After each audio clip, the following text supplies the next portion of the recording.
च पतितानां पावनेभ्यो वैष्णवेभ्यो नमो नमः। श्री कृष्ण चैतन्य प्रभु नित्यानंद श्री अद्वैत गदाधर श्रीवास आदि गौर भक्त वृंद। हरे कृष्णा कृष्णा कृष्णा हरे हरे, हरे राम राम राम हरे हरे। नमः ओम विष्णुपादाय कृष्णप्रेष्ठाय भूतले श्रीमते भक्तिवेदांत स्वामिन्निति नामिने। नमस्ते सरस्वते देवे गौरवाणी प्रचारिणे निर्विशेष शून्यवादी पाश्चात्य देश तारिणे।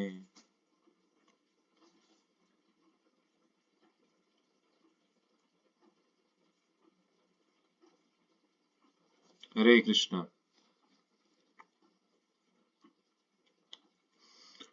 तो हमारा जो सिद्धांत है गौड़ीय वैष्णव परंपरा का वो युक्त वैराग्य का है।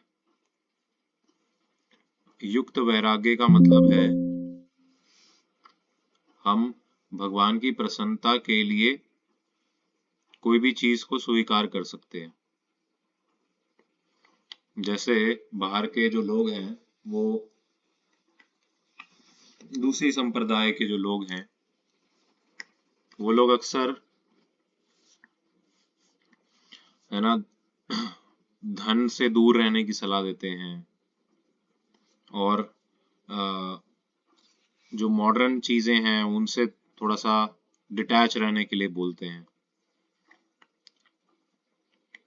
और भी कई संप्रदाय हैं, आप देख सकते हैं, मैं नाम किसी संप्रदाय का नहीं लूंगा, लेकिन वो क्या कहते हैं कि ये सब क्या है, माया है, ये सब झूठ है, माया है, इसको त्याग दो। लेकिन हमारे जो आचार्य हैं श्रील रूप गोस्वामी, उन्होंने हमें एक प्रिंसिपल दिया जिसे कहा जाता है युक्त वैराग्य।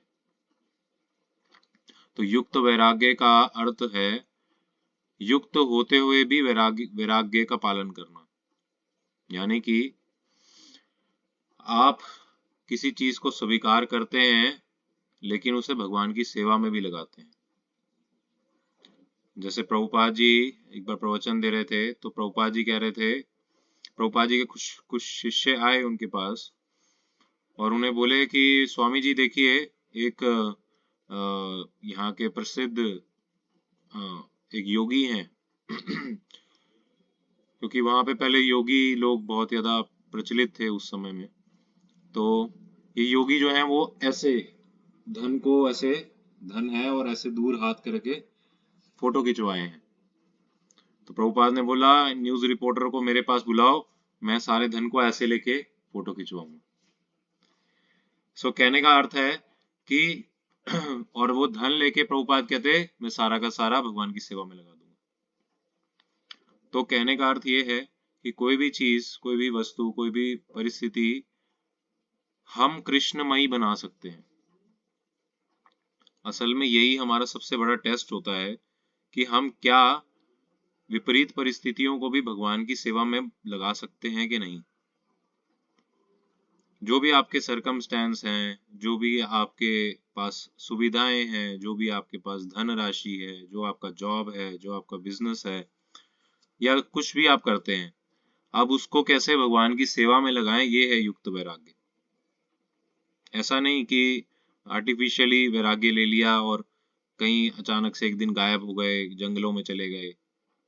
ऐसा वैराग्य नहीं टिक पाता है, युक्त वैराग्य ही टिक पाता है। श्रीला भक्ति सिद्धांत सरस्वती ठाकुर प्रभुपाद, जो प्रभुपाद जी के गुरु महाराज थे, वो पहले ऐसे सन्यासी थे जो उस समय की बात है 1800 ईस्वी की, 1890 के करीब की बात है।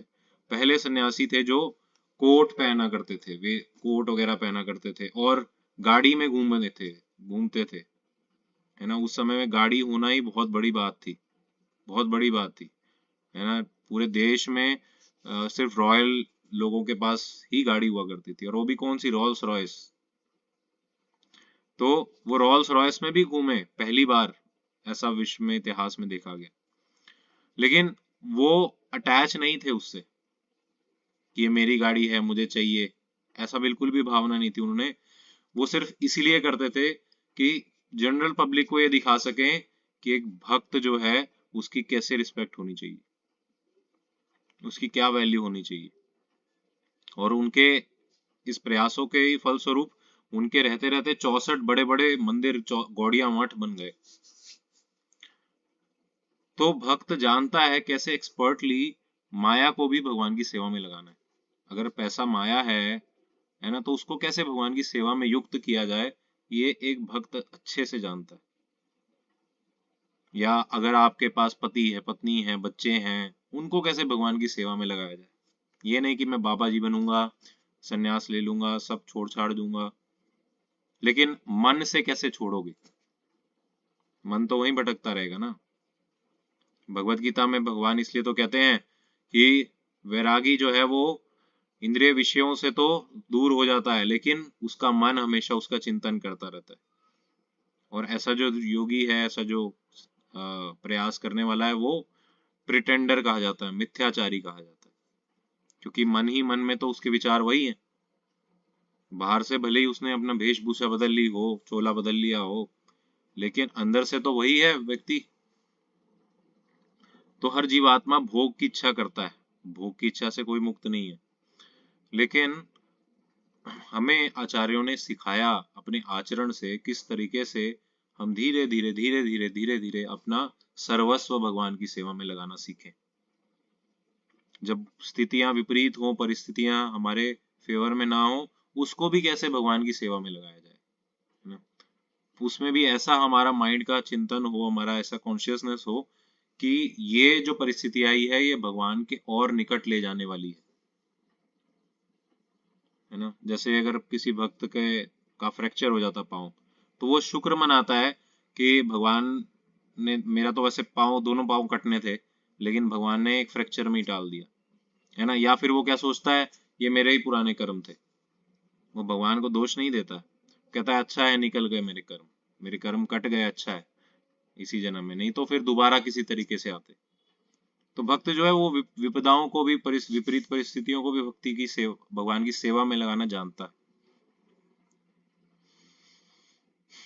तो इनकी भी 3 कैटेगरीज होती है युक्त वैरागियों की, है ना। जो भी बिगिनर्स होते हैं हमारे इस स्टेज के जो लोग हैं, उनको स्वनिष्ठिता भक्ति कहा जाता है। स्वनिष्ठिता, है ना, वैराग्य। स्वनिष्ठिता का क्या मतलब होता है? उसका केंद्र तो स्वयं होता है, लेकिन वो धीरे धीरे भगवान की सेवा में लगाता है चीजों को। जैसे आपको पिज्जा खाना पसंद है ना, तो आपने इसलिए बनाया पिज्जा क्योंकि मुझे खाना पसंद है, इसलिए नहीं बनाया कि भगवान को क्या पसंद है ना। वरना तो अगर भगवान के लिए बनना है, सब भोग भगवान के लिए है, तो जो भगवान को अच्छा लगता है वो बनना चाहिए। लेकिन क्योंकि मुझे इच्छा होती है पिज्जा खाने की, तो मैं भगवान को भोग लगाता हूँ बना के। तो ये है स्वनिष्ठिता, है ना। उसकी अपनी आसक्तियां भी बहुत हैं, लेकिन धीरे धीरे वैराग्य भी आ रहा है। फिर दूसरा होता है परिनिष्ठिता। परिनिष्ठिता, परिनिष्ठिता क्या होता है? वो व्यक्ति जो है वो जो वैरागी है, उसका अटैचमेंट नहीं होता है, उसके अंदर डिटैचमेंट ज्यादा होता है, वैराग्य का प्रधानता होती है उसके अंदर, है ना। लेकिन वो कुछ चीजें स्वीकार करता है भगवान की सेवा के लिए, प्रचार के लिए। जैसे प्रभुपाद जी, है ना।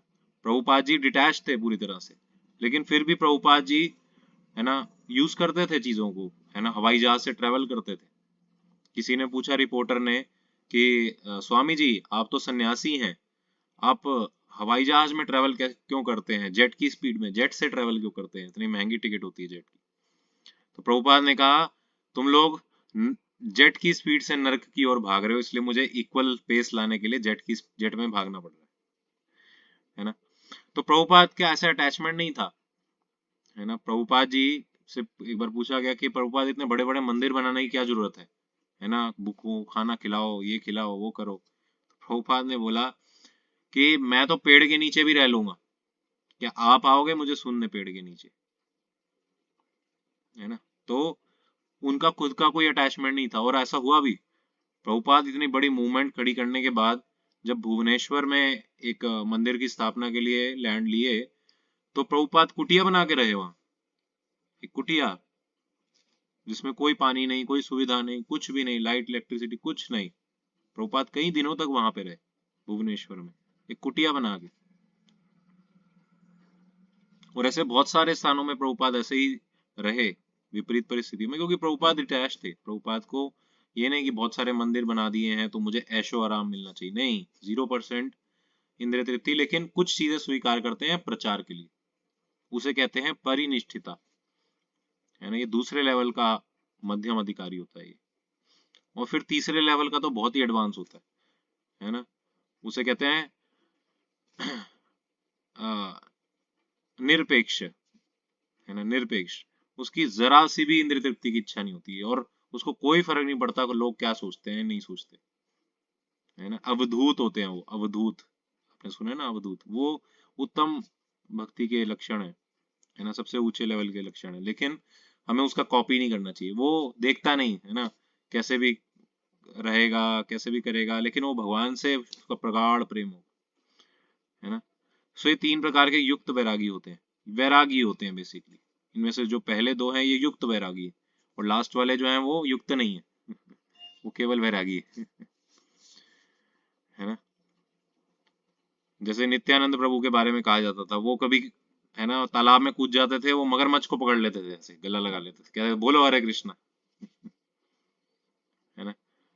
सो हालांकि वो परम भगवान है, लेकिन वो फिर भी ऐसा लक्षण प्रकट करते थे, अवधूत कहते थे उनको, है ना। तो उनको कोई परवाह नहीं पड़ती लोग क्या बोलते हैं नहीं बोलते हैं। लेकिन हम अभी पहली स्टेज पे हैं, तो हमें पहली स्टेज से धीरे धीरे एडवांस करना चाहिए। अभी हमारा अटैचमेंट प्रधान है, अटैचमेंट प्रधान से वैराग्य प्रधान की ओर जाना है, ये भक्ति का मार्ग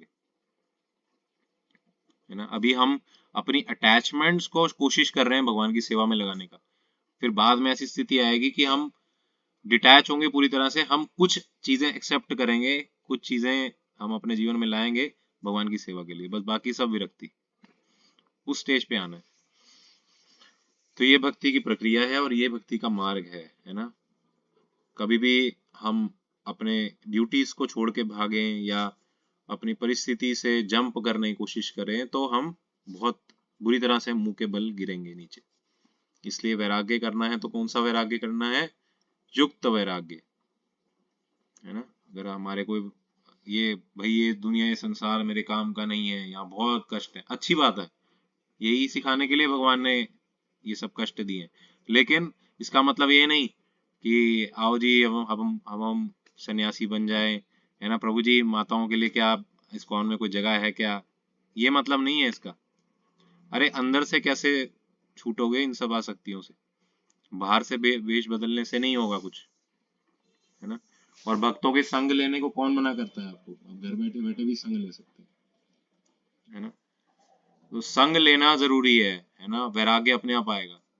आर्टिफिशियल वैराग्य कभी टिकता नहीं, है ना। तो अपना जो भी कार्य कर रहे हैं वो करिए, लेकिन भगवान की सेवा में लगाना उसको सीखिए। गुरु से पूछिए कैसे लगाऊं मैं, है ना, मैं अपने धन को कैसे लगाऊं, मैं अपने पुत्र को, पति पत्नी को, अपने घर को, अपने संपत्ति को कैसे सेवा में लगाऊं। तो भक्त लोग एक्सपर्टली जानते हैं कैसे सेवा में लगाना। ठीक है, so thank you so much. आज का जपा टॉक यहीं पे विराम देते हैं। आप आशा करते हैं अपने पूरे दिन की शुरुआत इसी भाव से करेंगे कि जो भी है मेरे अंदर, है ना, अटैचमेंट्स, उसको मैं धीरे धीरे भगवान की ओर मोड़ता जाऊं, उसको मैं भगवान से अलाइन करता जाऊं, और पूरी तरह से एक स्टेज आ जाए जब मैं अंदर से वैराग्य में हूं और कुछ लेश मात्र भी अटैचमेंट हमें ना रहे। तो thank you so much. Shri Shri Radha Govinde भगवान की जय, श्री वृंदा देवी तुलसी महारानी की जय। और वृंदा देवी तुलसी महारानी के आगे चैंटिंग किया कीजिए, ये भी बहुत इफेक्टिव है। श्रीमती वृंदा देवी तुलसी महारानी की जय, अनंत कोटि वैष्णव वृंद की जय, नामाचार्य हरिदास ठाकुर की जय, निताय गौर सुंदर की जय, सीताराम लक्ष्मण हनुमान की जय, जगन्नाथ बलदेव सुभद्रा देवी की जय, गौर निताय की जय, शील प्रभुपाद की जय, निताय गौर प्रेमानंदे, हरि हरि बोल, हरे कृष्णा।